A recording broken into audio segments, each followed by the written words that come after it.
Hello students, कैसे हैं आप सब। उम्मीद करता हूं आप सब बहुत अच्छे होंगे। स्वागत है आप सबका अभिनंदन बैच में। ये चैनल है हमारा रेडियन लर्निंग। मेरा नाम है समृत श्रीवास्तव और मैं हूं आपका जीएस एजुकेटर। अगर आपने मेरा नोटिफिकेशन वाला वीडियो नहीं देखा है तो एक बार उसे देख लेना। वहां पे मैंने आपको बताया है कि ये हम बैच लॉन्च कर रहे हैं आपके लिए, स्पेशली जो बच्चे सीजीएल की तैयारी कर रहे हैं। ये बैच उन्हीं के लिए डिजाइंड है और ये इस बैच का नाम है अभिनंदन बैच। 79 डेज के अंदर हम आपकी पूरी प्रिपरेशन करवाने वाले हैं और ये इस बैच का सबसे पहला लेक्चर है। ठीक है, आज से वीडियोस अपलोड होनी शुरू हो गई हैं। 6 से 10 के बीच का टाइम है। 6 से 7 में आपको मेरी वीडियो देखने को मिल जाएगी। जनरल स्टडीज में पढ़ाने वाला हूं, जिसके अंदर मैं आपको history, polity, geography, static GK, economics, current affairs, ये सारे टॉपिक्स पे हम चर्चा करेंगे और वो सारे क्वेश्चंस हम प्रैक्टिस करेंगे जो आपके एग्जाम में आने वाला जो सीजीएल का एग्जाम है वहां पे आपको ढेरों क्वेश्चन देखने को मिलने वाले हैं। हम सिर्फ क्वेश्चंस ही डिस्कस नहीं करेंगे, हम उन टॉपिक्स पे भी चर्चा करेंगे जो टॉपिक्स हमने बहुत अच्छे से आपके पेपर्स को एनालाइज किया है, खासकर पैटर्न चेंज होने के बाद, सीजीएल 2022 के बाद। इसके बारे में और डिस्कशन हम लेक्चर के बीच में करेंगे। टाइटल आपने वीडियो का देख लिया होगा। हमारा पहला लेक्चर किसके बारे में है?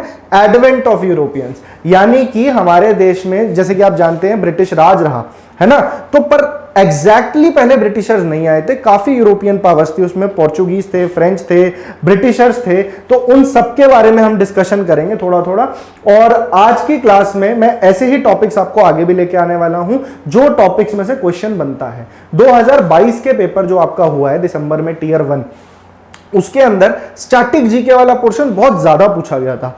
अगर मैं बात करूं हिस्ट्री की, तो हिस्ट्री में मॉडर्न हिस्ट्री तो हर बार की तरह आती है, पर इस वाले पोर्शन में से एक हिस्ट्री हम पढ़ते हैं मॉडर्न हिस्ट्री की 1857 की क्रांति से 1947 के बीच में, है ना, जिसमें आपका सारा फ्रीडम मूवमेंट आ जाता है। और एक हिस्ट्री उसका वो पार्ट समझ लीजिए जिसमें एडवेंट ऑफ यूरोपियंस, यानी जो विदेशी हमारे देश में आए थे उस वक्त से लेके 1857 तक कैसे इन लोगों ने अपना दबदबा जमाया और British east India company victory लेके और सीधा सीधा मेन उसमें रोल में आ जाती है। ठीक है, आज हम उसके बारे में जानेंगे। ये है हमारा सबसे पहला लेक्चर और ये है हमारी अभिनंदन बैच की पूरी टीम। ठीक है, ये हूं मैं, मेरा नाम है समृत श्रीवास्तव और मैं आपको आज जनरल अवेयरनेस शुरू करवा रहा हूं। बाकी सारी फैकल्टीज हैं, आपको इनके लेक्चर्स देखने को मिलेंगे और बहुत बढ़िया कंटेंट होने वाला है। ये सारी फैकल्टीज अपने अपने सब्जेक्ट में एक्सपर्ट हैं। ठीक है, तो ये है the rise of British Raj in India. तो आज हम जानेंगे कि एग्जाम में इससे रिलेटेड कैसे क्वेश्चंस आते हैं, क्या क्या चीजें आपको पढ़नी है। ठीक है, सारे पेपर्स को एनालाइज करके मैं आपके लिए लेकर के आया हूं इंपॉर्टेंट टॉपिक्स। और देखिए सब्जेक्ट्स बहुत सारे हैं ऑलरेडी। अगर आप जीके की बात करें तो साइंस आपको अलग से सर पढ़ाएंगे। बाकी अगर आप हिस्ट्री देखें, पॉलिटी देखें, ज्योग्राफी देखें, अगर हम सिर्फ एक सब्जेक्ट को पकड़ के चलते रहे तो कोर्स करना मुश्किल हो जाएगा। इंपॉर्टेंट टॉपिक्स कराऊंगा मल्टीपल सब्जेक्ट्स के। आज जैसे हिस्ट्री है, कल भी हिस्ट्री कराऊंगा, फिर बीच में स्टैटिक जीके में आपको पढ़ाने वाला हूं अलग अलग टॉपिक के साथ, फिर पॉलिटी आ जाएगा। तो इस तरीके से सीरीज चलेगी। कोई भी लेक्चर में कोशिश करूंगा एक दूसरे से इंटरकनेक्टेड ना हो कि आपको समझने में दिक्कत हो। आप जब चाहे जौन सा चाहे उस लेक्चर को एक्सेस कर सकते हैं। अब सीधा सीधा लेक्चर शुरू करते हैं। आज हम जानेंगे कि भाई ब्रिटिश राज तक कहानी कहां से पहुंची और ब्रिटिश ईस्ट इंडिया कंपनी इतनी पावरफुल कैसे हो गई। ठीक है, तो ब्रिटिश ईस्ट इंडिया कंपनी तक आने के लिए हमें पहले जानना होगा पहली यूरोपियन पावर कौन सी थी। आपने एक वर्ड सुना होगा रेनेसांस। रेनेसांस हिंदी में से पुनर्जागरण बोलते हैं। ठीक है, रेनेसांस कब आया था, कहां पे आया था? तो ये 13th सेंचुरी की बात है। थोड़ा बहुत देखिए, मैं आपको बैकग्राउंड भी बना के चलूंगा ताकि आपका बेसिक्स भी क्लियर हो। नहीं तो आपको मैं डायरेक्टली फैक्ट्स बोलने लगूंगा तो आपको याद कुछ नहीं होने वाला। इसलिए हम आराम से स्टोरी की तरह हिस्ट्री को समझेंगे। रेनेसांस की बात करूं तो एक जागरूकता का दौर था वो। उस वक्त यूरोपियंस थोड़े से ज्यादा जागरूक थे। उनको यह था कि हमें पूरी दुनिया को डिस्कवर करना है। उन्होंने शिप बिल्डिंग अपनी अच्छी कर ली, फिर धीरे धीरे वहां इंडस्ट्रियलाइजेशन आया, जिस वजह से कि ये पूरी दुनिया में जाने लगे और जगह जगह को अपनी कॉलोनीज बनाने लगे। तो इसमें सबसे आगे थे शिप बिल्डिंग में उस टाइम पे ये यूरोपियन कंट्री, जैसे कि पोर्टुगल। इसलिए इंडिया में सबसे पहले आप देखते हैं कि पोर्चुगीज आए थे। अब वो कब आए थे, कैसे आए थे, उस पर भी हम आएंगे।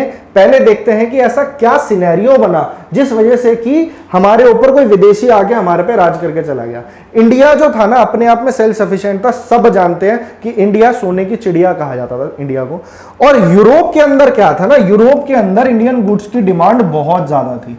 उनको पता था इंडिया से जो सामान आता है, और वो इनडायरेक्टली आता था, यूरोप डायरेक्ट ट्रेड नहीं करता था, बीच में अरब्स थे, उनके थ्रू सामान आता था और बहुत महंगा उनको मिलता था। जैसे कि उस टाइम पे कपड़ा था जो इंडिया से वो ट्रेड करते थे, उस कपड़े को उस टाइम पे चिंट्स कहा जाता था। ये एक अलग टाइप का कपड़ा था, सिल्क का कपड़ा था, तो इसे चिंट्स कहते थे। इसी तरीके से यहाँ के मसाले, आपको पता है यूरोपियन कंट्रीज ठंडे देश हैं, वहां पे मीट वगैरह ज्यादा खाया जाता है। उस टाइम पे फ्रिज तो थे नहीं, तो चीजों को रेफ्रिजरेट नहीं कर सकते थे, तो उसको प्रिजर्व कैसे करें, उसके लिए चाहिए स्पाइसेस यानी मसाले। अच्छा, सबसे एक इंपॉर्टेंट अनाउंसमेंट में पहले और कर दूं, ये जो अभी लेक्चर में आपको पढ़ाऊंगा ना, ये सारी पीडीएफ आपको फ्रीली अवेलेबल है। जैसे हम आपको फ्री में पढ़ा रहे हैं उसी तरीके से सारा मैटर आपको फ्री में मिल जाएगा। कहां मिलेगा, तो हमारा टेलीग्राम चैनल है, टेलीग्राम चैनल का लिंक आपको नीचे डिस्क्रिप्शन में मिल जाएगा। अब आते हैं अपने टॉपिक पे। अगर आपको लग रहा है कि ये पीडीएफ इंग्लिश में हम कैसे समझेंगे, तो मैं आपको बता दूं, आपको बाइलिंगुअल पढ़ाने वाला हूं मैं, हिंदी वालों को भी। आप देखिए मैं हिंदी में ही बात कर रहा हूं ना, तो डरने की जरूरत नहीं है, सब कुछ पढ़ेंगे। हाँ, यूरोप की बात हम कर रहे थे, तो उस टाइम पे रेनेसांस आया, शिप बिल्डिंग हुई, उन्होंने कहा हमें दुनिया डिस्कवर करनी है, और इंडिया से डायरेक्ट ट्रेड हो नहीं पा रहा था। देखिए मैप के थ्रू अभी मैं बताऊंगा, ये यूरोप है, इधर इंडिया है, बीच में सारा मिडल ईस्ट एरिया जो है, यहां पे दबदबा था अरब्स का, तो वो डायरेक्ट ट्रेड करने नहीं देते थे। या इटली ने भी ऑक्यूपाई कर रखा था, तो उनके जो है ना रास्ते सारे बड़े मुश्किल थे कि वो किसी तरह इंडिया पहुंच पाए। इन्होंने कहा कि हम अपना नया रास्ता बनाएंगे। तो 1494 की अगर मैं बात करूं, तो ये स्टोरी भी आपको पता होनी चाहिए, चीजों को इंटरेस्टिंग बना के पढ़ना, बोरिंग कहीं भी नहीं करेंगे हम इसको, ठीक है। 1494 में क्या होता है, क्रिस्टोफर कोलंबस, कोलंबस आपने सुना होगा क्रिस्टोफर कोलंबस के बारे में। उसने कहा ठीक है भाई, मैं ढूंढूंगा तुम्हारे लिए इंडिया, ठीक है, मैं ढूंढूंगा इंडिया। तो उसने दिमाग लगाया, उसने कहा कि हम तो रहते हैं, जैसे अब देखें मैप में देखें तो वेस्ट में यूरोप है ना, वेस्ट में है, और इंडिया उनके लिए ईस्ट में। तो उन्होंने कहा यार ईस्ट में जाने की बजाय ना मैं वेस्ट की तरफ ट्रेवल करता हूं। क्यों, क्योंकि धरती गोल है, हम घूम के तो मैं वहीं पे आ जाऊंगा ना कहीं इंडिया में। उस वक्त उसने सोचा कि मैं स्पाइस आइलैंड्स पे पहुंच जाऊंगा और वहां से इंडिया पहुंच जाऊंगा, जो इंडोनेशिया वाला एरिया है वहां से इंडिया आ जाऊंगा। तो चलना शुरू कर दिया। उसे ये नहीं पता था बीच में आपका पैसिफिक ओशन पड़ता है, उसे ये नहीं पता था उस वक्त की भैया अमेरिका नाम की भी कोई चीज होने वाली है, एक कॉन्टिनेंट अलग से बीच में है। तो वो पहुंच गया अमेरिका। तो ऐसे डिस्कवरी होती है अमेरिका की।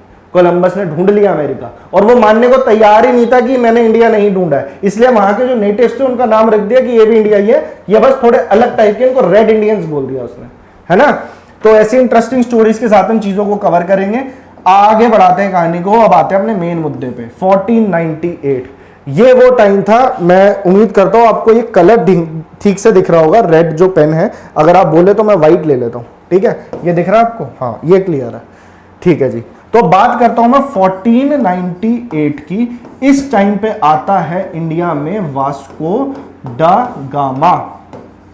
लेक्चर के बाद में ना आपको चीजें इतनी स्ट्रांग हो जाएगी, उससे रिलेटेड क्वेश्चन भी मैं आपको करवा दूंगा, ठीक है। अब वास्को डी गामा आता है, कब आता है, कहां आता है, आगे पढ़ते हैं स्लाइड्स के थ्रू। पहले कारण जानिए कि ऐसा क्या हुआ कि ब्रिटिशर्स यहां पे इतने पावरफुल हो गए। देखिए पहले मुगल एम्पायर जो था ना, मुगलों का राज था, उस टाइम पे इंडिया एक स्ट्रॉन्ग सेंटर के अंडर था, जैसे कि औरंगजेब, ठीक है, अकबर का टाइम था, जहांगीर का टाइम था। तो तब तक जो है ना वो जो मुगल्स थे ना वो बहुत पावरफुल थे। आखिरी टाइम था औरंगजेब का। औरंगजेब के बाद में जो लेटर मुगल्स आए वो किसी काम के नहीं निकले। बहादुर शाह देख लो, मोहम्मद शाह, फारूक सैयद, ये बड़े वीक रूलर्स थे। तो औरंगजेब तक के रहने तक 1707 तक, तब तक तो मुगल एम्पायर एक साथ रहा। 1707 के बाद धीरे धीरे अलग हो गया, बंगाल अलग हो गया, हैदराबाद अलग हो रहा है, अवध अलग हो रहा है। तो इससे क्या हुआ, ब्रिटिशर्स को एक मौका मिल गया। बस यही बात इसमें लिखी है कि एक एडवांटेज मिल गया कि मुगल रूलर्स की अब वीकनेस है, अब तो हम इंडिया को कब्जा लेंगे। और ब्रिटिशर्स की एक बड़ी अलग ही स्ट्रैटेजी थी, उसको भी हम आगे धीरे धीरे चीजों को समझेंगे। आगे बढ़ते हैं। अब आप पूछेंगे यार पेपर में कैसे सवाल आते हैं, तो अभी उसी पे ला रहा हूं मैं आपको। पहले मैं आपका ये बैकग्राउंड में बनाना चाह रहा था कि आपके माइंड में अब चीजें आप अब्सॉर्ब करने वाले मोड में आ गए हो, है ना। तो बात कर लेते हैं, जो अरब मर्चेंट्स थे वो क्या करते थे, वो इंडिया से गुड्स लेते थे और यूरोपियन मार्केट्स में बहुत महंगे दामों में बेचते थे। इस वजह से डायरेक्ट ट्रेडिंग रिलेशन बन नहीं पा रहा था। तो यूरोपियंस ने सोचा कि छोड़ो, अब कोलंबस तो फेल हो गया, वास्को डी गामा ने कहा कि चलो ये वेस्ट में निकल गया, ईस्ट में जाऊंगा तो फंस जाऊंगा, मैं चलता हूं साउथ की तरफ। अभी वो पूरा मैप भी मैं आपको दिखाऊंगा। तो जो लैंड रूट उसने ढूंढा, पहली बात तो जो मेडिटेरेनियन सी वाला रास्ता था, जो कि सीधा सीधा रास्ता है, उस पे कंट्रोल था इटली वालों का, इटालियन मैरीटाइम रिपब्लिक, और उस वक्त ऑटोमन एम्पायर था, ठीक है ना, तो उनका कब्जा था। इसलिए पोर्चुगीज ने बहुत सारे अटेम्प्ट किए कि एक नया सी रूट मिल जाए। फाइनली वास्को डी गामा को ये सी रूट मिलता है। पेपर में क्वेश्चन बनेगा, सबसे पहला सबसे पहला यूरोपियन पोर्चुगीज कौन आया इंडिया में, तो आपका जवाब होगा वास्को डी गामा। तो एक क्वेश्चन ये हो गया। दूसरा, ये सारे पेपर में आपसे पूछे गए हैं, सीजीएल में तो कई बार ये फैक्चुअल क्वेश्चंस बहुत बनते हैं। उसके बाद में पूछेगा किस डेट को आया, तो मई 20 1498। किसी बुक में 18 मई है, किसी बुक में 17 मई है। आप इतना ध्यान रखेंगे, मई के महीने में 1498 में। ये जो आपने पहले कवर देखा था ना, ये देखो, ये आया शिप और ये खड़ा है किंग जैमोरिन। तो अभी बताता हूं इसके बारे में। तो ये आए केप ऑफ गुड होप वाले रास्ते से। जिनको पता है बहुत अच्छी बात है, उनका भी रिवीजन हो जाएगा। अब ये केप ऑफ गुड होप वाला रास्ता कौन सा है, इसे केप रूट भी कहा जाता है। अभी उसके बारे में भी जानेंगे। तो आपको 3 बातें याद रखनी है। वास्को डी गामा आया, कब आया, 1498 में आया, 20 मई को आया। और इंडिया में कहां पे आया, तो जो केरला वाली कोस्ट है, जिसे आप मालाबार कोस्ट कहते हो, वहां पे आया। वहां पे किस जगह पे आया, तो आपका जवाब होगा कैलीकट। ये सब कुछ लिखा हुआ है यहां पे, कैलीकट में आया। अब वास्को डी गामा जब आया कैलीकट पोर्ट पे, तो उसका वेलकम किसने किया, तो उस वक्त के जो राजा थे कैलीकट के, उसका नाम था किंग जैमोरिन। क्या नाम था, किंग जैमोरिन। अगर आपको कोई भी डाउट होता है, टेलीग्राम चैनल से जुड़िए, वहां पे बहुत सारा कंटेंट आपको मिलने वाला है। ये सारी स्लाइड है, सारा पीडीएफ मैं वहां पे डालने वाला हूं। अगर किसी की रिक्वायरमेंट आती है कि भैया हमें हिंदी में भी चाहिए पीडीएफ, तो आप क्लास तो लो, फिर उसके बाद में अगर जरूरत लगती है तो मुझे कमेंट्स में बता देना, पीडीएफ मिल जाएगा। आगे बढ़ते हैं। देखिए, ये रहा पोर्टुगल, पुर्तगाली थे इधर, इनको आना पूरा घूम घाम के। अब ये कहां से आएंगे, ये वाला रास्ता तो ब्लॉक हो रखा है, मेडिटेरेनियन सी वाला। ये सारा हॉर्न ऑफ अफ्रीका है, ये भी ब्लॉक्ड है। और ये रहा गल्फ ऑफ ओमान और पर्शियन गल्फ के बीच में स्ट्रेट ऑफ हॉर्मुज, ठीक है। एक ये रास्ता था, ये भी ब्लॉक्ड है। डायरेक्टली आ नहीं सकते, बीच में अरब पड़ रहे हैं। कहां से आए, तो इन्होंने रास्ता लिया नीचे की तरफ, ये गए साउथ होते होते होते होते, ये रही ना लाइन। तो ये वाली जो जगह है, ये मैप को मैं थोड़ा सा ऊपर कर देता हूं आपके लिए। ये देखिए, ये वाली जो जगह है अफ्रीकन कॉन्टिनेंट में सबसे नीचे का पॉइंट, इसको कहते हैं केप ऑफ गुड होप। तो इसी वजह से इस रूट का नाम है केप रूट। थोड़े दिन यहां रेस्ट किया, फिर यहां से चला वास्को डी गामा और फाइनली आ गया केरला के कैलीकट में। तो ये रास्ता भी मैंने आपको बता दिया, कारण भी बता दिया कि इतना घूम के क्यों आना पड़ा। फटाफट से कहानी को आगे बढ़ाते हैं। जल्दी जल्दी हमें चीजें सीखनी है, टाइम कम है, क्योंकि मैं समझता हूं कि अगर आपको इतने सारे सब्जेक्ट्स पढ़ने हैं, आपके पास भी टाइम कम है। तो हम आप ही की तरफ से ये चीजें प्लान इस तरीके से कर रहे हैं कि कम टाइम पे आप पे काम की इंफॉर्मेशन पहुंचे। आपको कहीं भी हमारे लेक्चर में ऐसा नहीं लगेगा कि आपका टाइम वेस्ट हो रहा है। एक एक शब्द, एक एक बात आपके पेपर में आपको आगे ले जाएगी, पेपर की तरफ। आगे बढ़ते हैं। तो समझ आ गया, 1498 हो चुका है, वास्को डी गामा आ चुका है। अब आपसे सीधा, अब मैं आपको पॉइंट्स पे ला रहा हूं, बेस बन गया आपका कि भाई अब पेपर में किस तरह के सवाल आएंगे, ये सब तो ठीक है। तो वो वाली कहानी वास्को डी गामा हो गया, जैमोरिन हो गया। अब आपको क्या करना है, आपसे क्वेश्चन बनेगा पोर्चुगीज गवर्नर के बारे में। वो आ गए, उन्होंने उस एरिया को अपने अंडर कर लिया। वहां पे 3 जगह उन्होंने अपनी सेटलमेंट भी बना ली। कौन कौन सी, कोचिन, कैरनूर और कैलीकट के अंदर, यानी केरला की जो कोस्ट थी। अब इनकी पॉलिसी को आगे बढ़ाने के लिए ये जितने भी इनके वोयेजेस होते थे ना, जितने भी इनके ये ट्रिप्स होते थे कि भैया तुम जाओ और शिप्स के थ्रू एक्सप्लोर करो, तो ये सारे ट्रिप स्पॉन्सर कौन करता था, ये वहां की मोनार्की थी, तो वहां के किंग किया करते थे, ठीक है ना। और ब्रिटिश ईस्ट इंडिया कंपनी क्यों इतनी सक्सेसफुल हो गई, क्योंकि उनको कोई किंग जो है वो नहीं कर रहा था, मतलब कोई किंग उनको स्पॉन्सर नहीं कर रहा था, उनको अपना पैसा ही लगाना था। वो एक ग्रुप ऑफ मर्चेंट्स था, तो उनकी मोटिवेशन ऑब्वियसली ज्यादा होगी, है ना। तो अभी बात करते हैं पोर्चुगीज की। पोर्चुगीज से क्वेश्चन आएगा पेपर में, तो आपको क्या करना है, आपको फैन चलाना है। अब आप कहेंगे भाई ये फैन क्या है, फैन कैसे चलाना है, तो फैन से इससे हम एब्रीविएशन बनाते हैं, फैन। यार ये रेड फिर आ गया, रुको 1 मिनट, मैं आपको पेन चेंज करके दिखाता हूँ। हाँ, तो आपको क्या याद रखना है, फैन। फैन बोले तो ये 3 गवर्नर के नाम आपने इसमें से निकालने हैं जो पोर्चुगीज गवर्नर थे। एफ से हो जाएगा फ्रांसिस्को डी अल्मेडा। क्या नाम हो जाएगा, फ्रांसिस्को डी अल्मेडा। ए से क्या होगा, अल्फोंसो डी अल्बकर्क। क्या होगा, अल्फोंसो डी अल्बकर्क। और एन से जो नाम होगा वो होगा नीनो दा कूना। बड़ा इंटरेस्टिंग सा नाम है, नीनो दा कूना।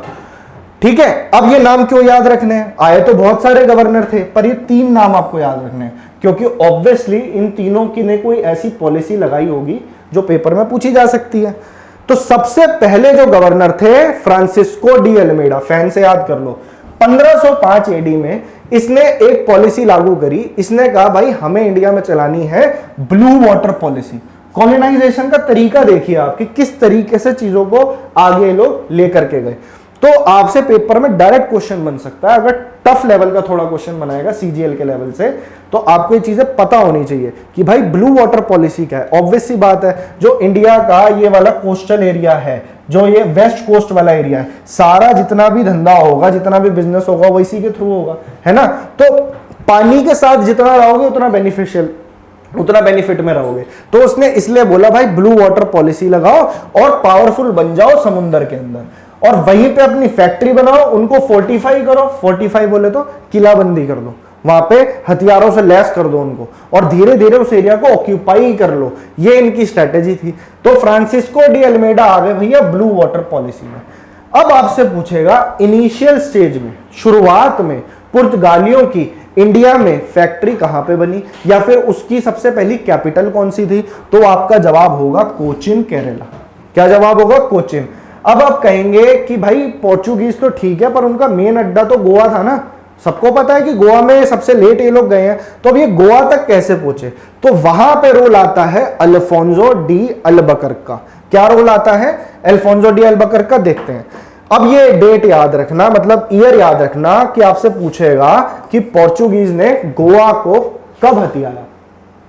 बीजापुर एम्पायर में, विजयनगर एम्पायर में हमेशा लड़ाई रहती थी। तो बीजापुर के सुल्तान को हरा के, जो उस वक्त था यूसुफ आदिल शाह, आदिल शाही डायनेस्टी का था, बीजापुर का सुल्तान था, विजयनगर एम्पायर से हेल्प लेता है पोर्चुगीज गवर्नर, ठीक है, अल्फोंसो डी अल्बुकर्क, और ले लेता है गोवा का कंट्रोल।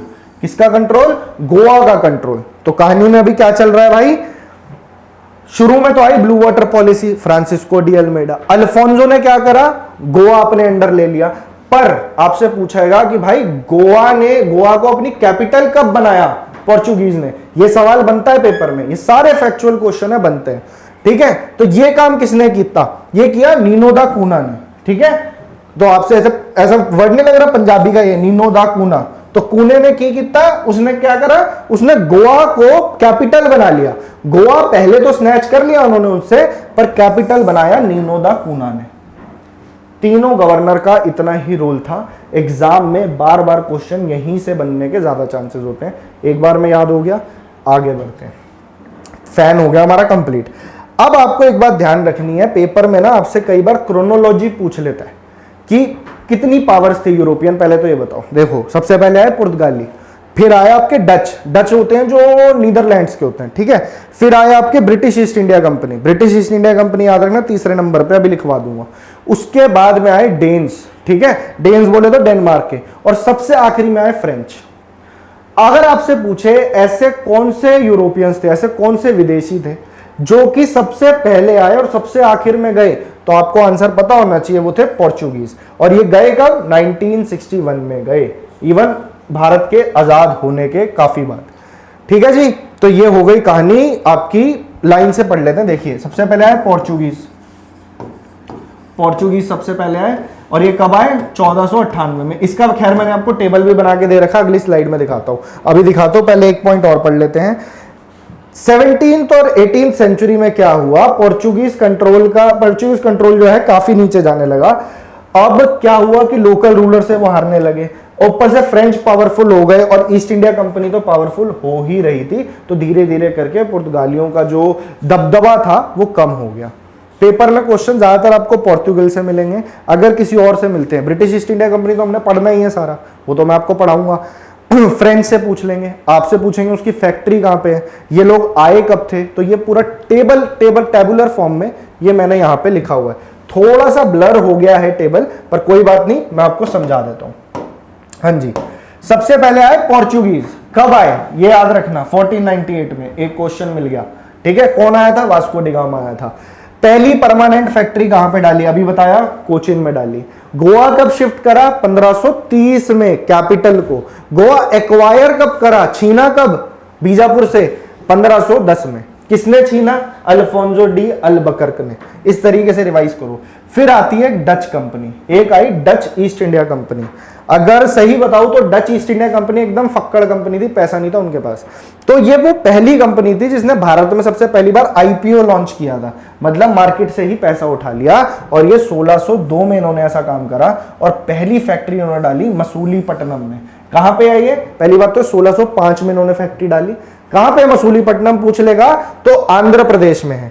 ब्रिटिशर्स की फैक्ट्री तो ज्यादातर बच्चों को पता होगी, नहीं पता तो अब देख लो, अभी ब्रिटिशर्स को ही हमने पढ़ना है in depth.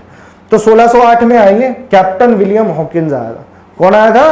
Captain William Hawkins आया था। सूरत में इन्होंने अपनी सबसे पहली फैक्ट्री डाली। 3 फैक्ट्रियां याद हो जानी चाहिए। डेन्स आए, ये लोग इतने पावरफुल नहीं बन पाए, यहाँ पे काफी लंबा टेन्योर इनका नहीं था। तो 1616 में ये लोग आए और इन्होंने अपनी फैक्ट्री, आपसे पूछ सकता है तो ट्रैंकेबार, तमिलनाडु में है ट्रैंकेबार, वहां इन्होंने अपनी फैक्ट्री डाली। सबसे आखिरी में आए फ्रेंच, और कट्टर दुश्मनी थी इनकी आपस में, ब्रिटिशर्स की और फ्रेंच की। 7 ईयर वॉर के बारे में सुना है आपने? तो वो भी अभी हम देखेंगे फ्रेंच की। और इन्होंने भी टक्कर लेने के लिए पहली फैक्ट्री सीधा ब्रिटिशर्स के सामने सूरत में डाली। 1664 में ये आए। तो ये जो आपकी क्रोनोलॉजी है इसको याद रखना, PDBDF, Portuguese, Dutch, British, Danes, French. आगे चलते हैं। अब बात करते हैं ब्रिटिश ईस्ट इंडिया कंपनी की, क्योंकि वो सबसे ज्यादा इंपॉर्टेंट है। उससे रिलेटेड क्या क्या डेट्स, कौन कौन से ईयर्स आपको याद रखने हैं, वो मैंने आपको लाइन में लगा दिए हैं। आगे बढ़ते हैं। आपसे पूछेगा British east India company establish कब हुई?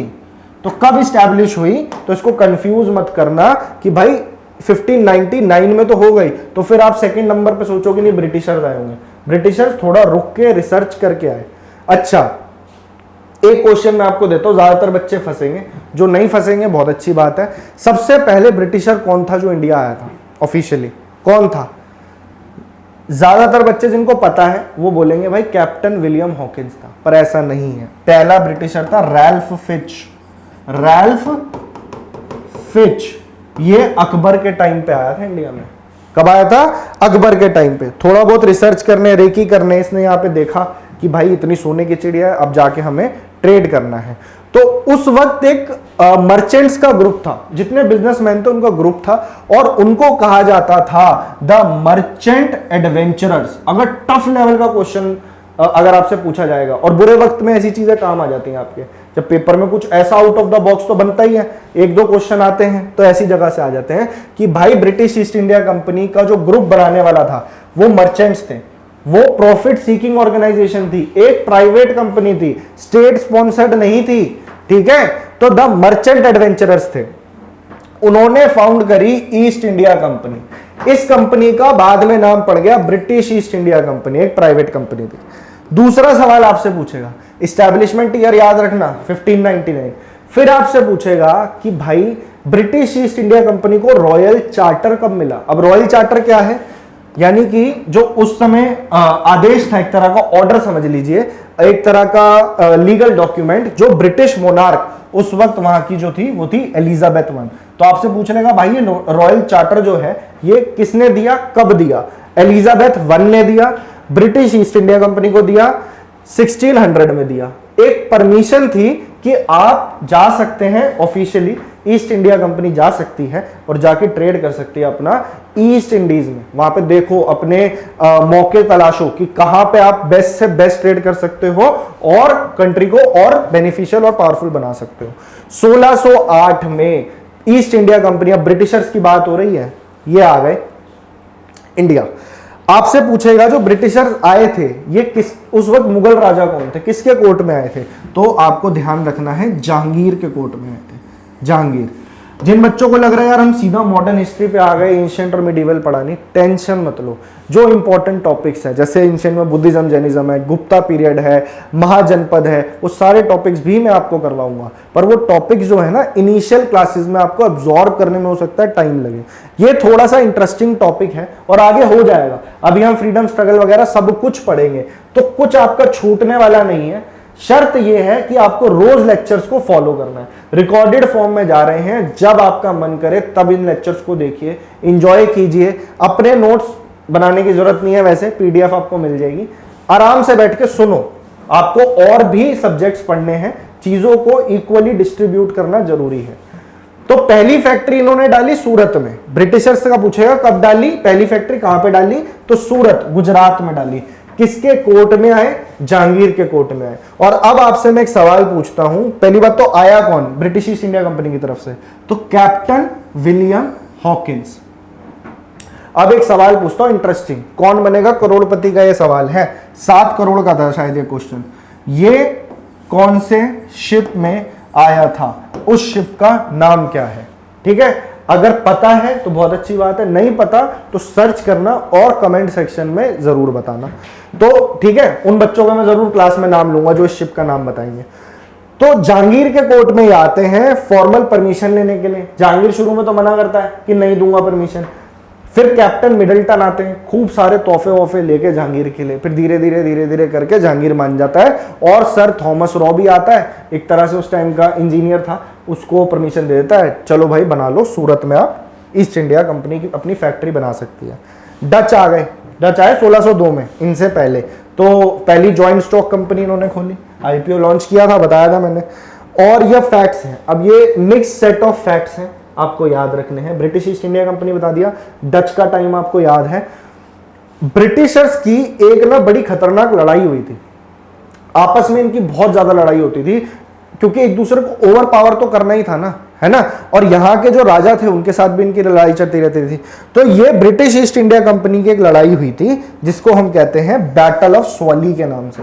पेपर में क्वेश्चन बना है, तभी ये फैक्ट यहाँ पे है। आपसे पूछेगा बैटल ऑफ स्वली कब हुई थी, 1612 में हुई थी। किस किस के बीच में हुई थी, तो ब्रिटिश ईस्ट इंडिया कंपनी एक तरफ थी और दूसरी तरफ थी पोर्चुगीज।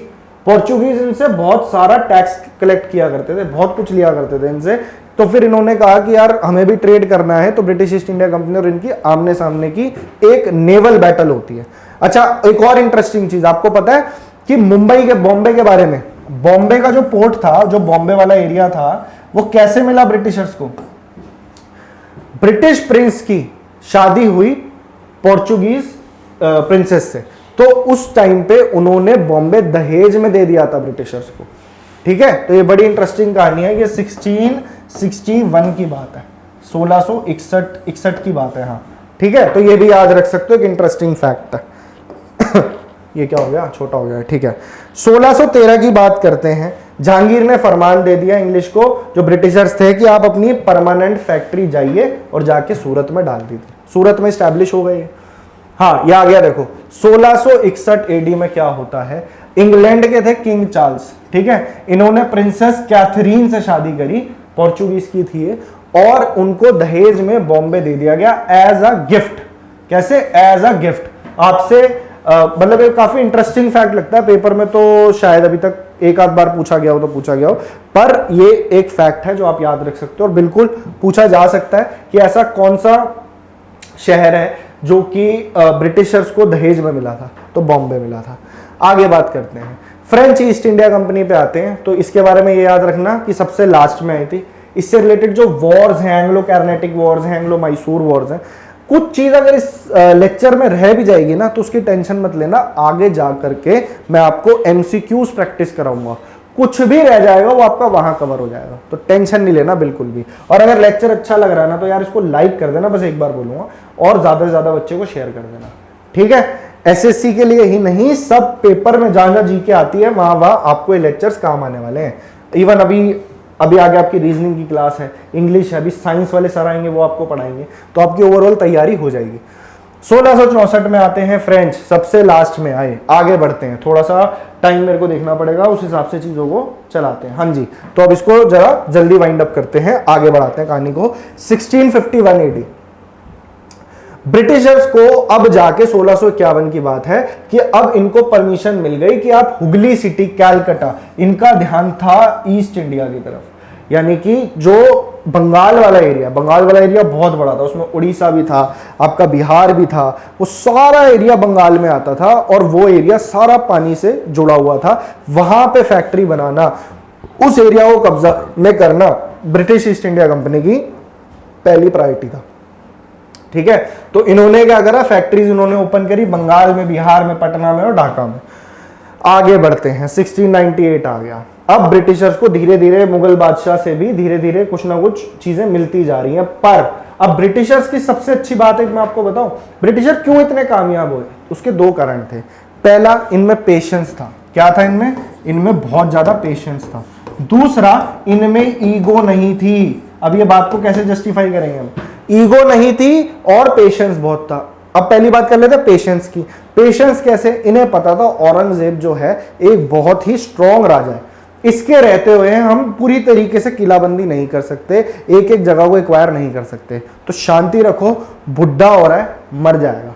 1707 में औरंगजेब की डेथ होती है। फिर धीरे धीरे फरमान साइन करवा लेते हैं आपके फारूकशियर से और धीरे धीरे करके बंगाल का ट्रेड अपने अंदर कर लेते हैं। तो पेशेंस तो थी इनमें ऐसी। दूसरा, इनमें ईगो नहीं थी।